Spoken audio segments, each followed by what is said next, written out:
kenapa kita membawa Pania yang beriman, aman, damai, sejahtera? Karena yang pertama harus kita menghormati iman, ya, atau setiap orang atau setiap masyarakat Paniai itu hidup harus berlandaskan pada iman. Itu harus topik yang harus betul-betul dimunculkan, karena hanya dengan melalui pendalaman iman, moral dengan baik, baru segala sesuatu itu bisa memahami. Yang kedua, kita bawa aman. Kalau nilai-nilai keimanannya sudah ada di dalam jiwa setiap orang atau hati setiap orang, maka batasan di dalam kehidupan lingkungan, tetangga, keluarga itu sudah memahami. Yang namanya rasa aman itu bisa muncul.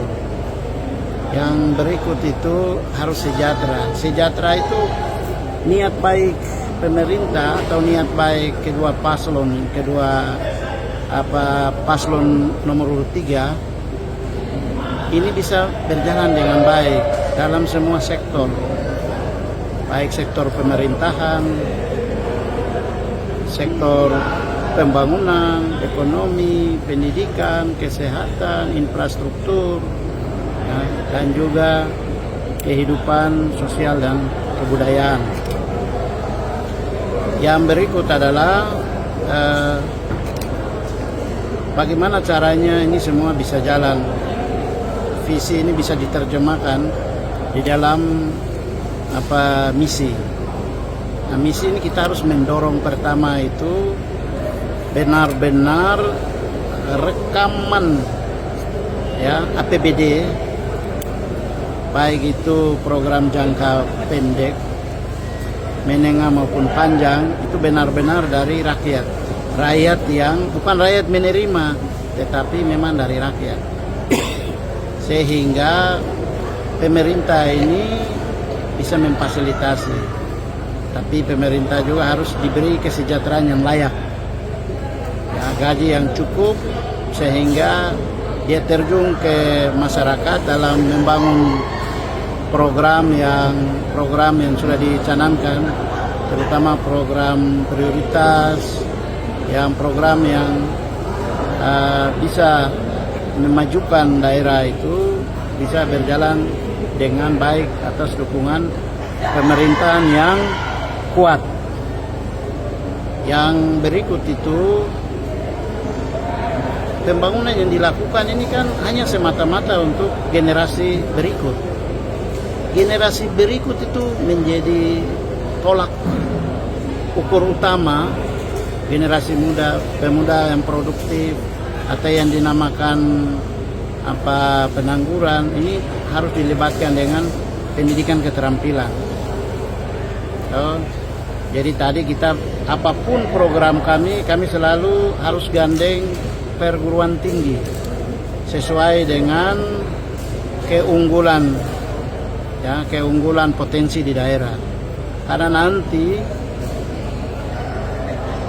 keinginan, kemauan seorang calon itu berbeda dengan analisis secara kajian ilmiah yang mendalam, dan itu akan dijadikan kebijakan, itu pasti ada dampak. Karena itu berkelanjutan. Jadi tidak hanya berhenti pada program tahunan, tetapi walaupun program tahunan, tetapi dia dampaknya dampak jangka panjang. Jadi generasi muda menjadi tolak punggung utama untuk melibatkan mereka.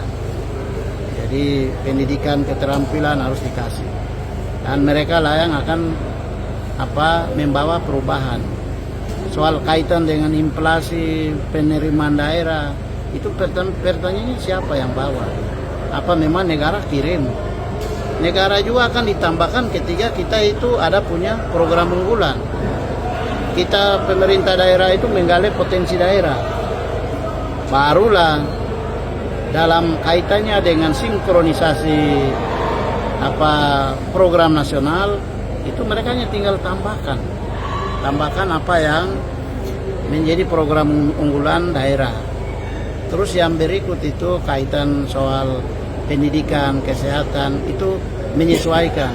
Kita unggulannya memang di sumber daya alam kan luas toh, pariwisata, pertambangan dan seterusnya dan lain-lain. Itu kita akan ya mempersiapkan generasi muda orang di setempat itu menurut mereka punya potensi daerah.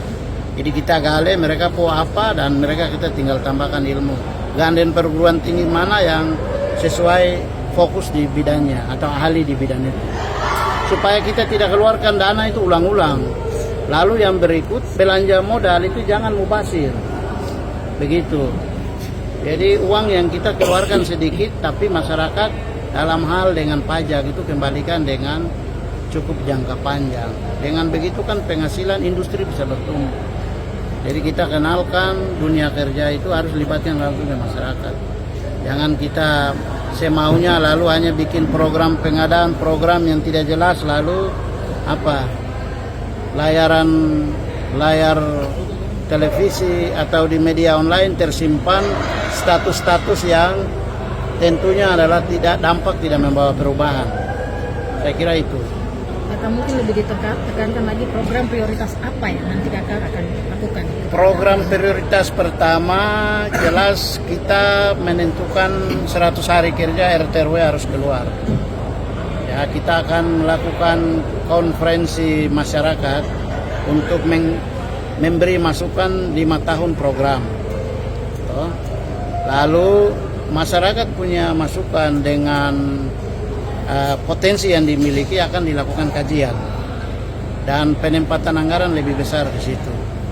Dan itu akan dilakukan oleh pemuda.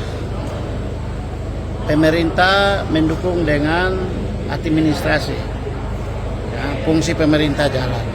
Dan kita akan memberi gaji yang cukup. Kita naikkan gaji pegawai. Ya, kita akan naikkan gaji pegawai.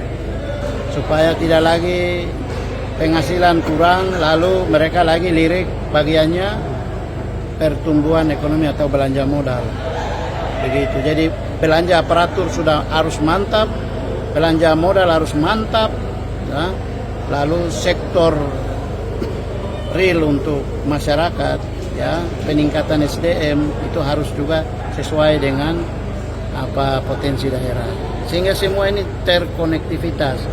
Lalu yang berkaitan dengan pendidikan, kalau kita temukan ya perguruan tinggi, masyarakat semua oke, kita temukan masalah, maka kita akan sekolahkan paling rendah 5 sampai 10 orang doktor, bisa sampai 30 orang master dan sarjana kan sudah banyak, jadi kita tinggal ambil. Namanya orang dari daerah situ yang punya potensi libatkan untuk mereka membangun selain UMKM, lalu industri menengah, lalu naikkan menjadi industri besar. Kita hanya siapkan, pemerintah kita dorong dinas yang terkait untuk dia buka peluang untuk kita masuk ke pasar Eropa, Amerika dan ya pasar Asia. Sehingga biar untuk potensi yang kita miliki ini bisa ada nilai jual yang tinggi. Saya kira begitu. Jadi satu lagi untuk mengurangi pengangguran di Kabupaten Paniai ini kan anak-anak tes CPNS ini banyak, bahkan melakukan demo untuk prioritaskan anak-anak asli Papua terutama di Kabupaten Paniai. Untuk mengurangi angka pengangguran ini kedepannya ketika Bapak dipercayakan jadi bupati, apa yang akan dilakukan untuk mengurangi angka pengangguran di Kabupaten Paniai? Angka pengangguran ini ya pertama itu kita harus menghitung bidang.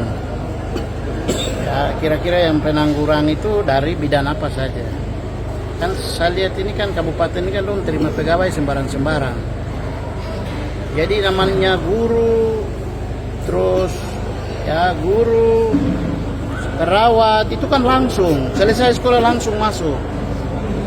Tapi kalau yang bidang lain, sektor real, itu langsung bikin lapangan pekerjaan, dikasih modal usaha. Yang kita persulitkan itu adalah yang berbasis fisik, toh. Nah, kalau yang macam hukum kan kita bisa dorong untuk ya notariat, ya dan lain-lain, LBH. Jadi lebih banyak LBH kita dorong. Nah, tapi kalau untuk kehidupan hari-hari ya kita kasih connect semua. Ada yang di bidang real bisnis, ada yang real di di hukum. Karena perbankan, ekonomi ini semua dia terkait, termasuk hukum. So, kalau memang pengangguran itu dari fisik, ya lebih baik kita kuliahkan lalu kita buka sekolah.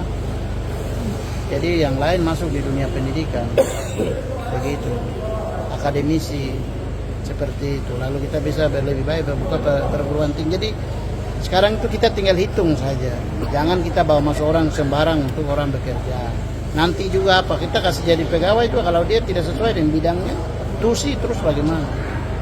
Ini masalah nanti kasus di mana-mana. Apalagi masalah, jadi ini sekarang sudah ada Kementerian HAM. Ke depan kalau ada komisi etik, toh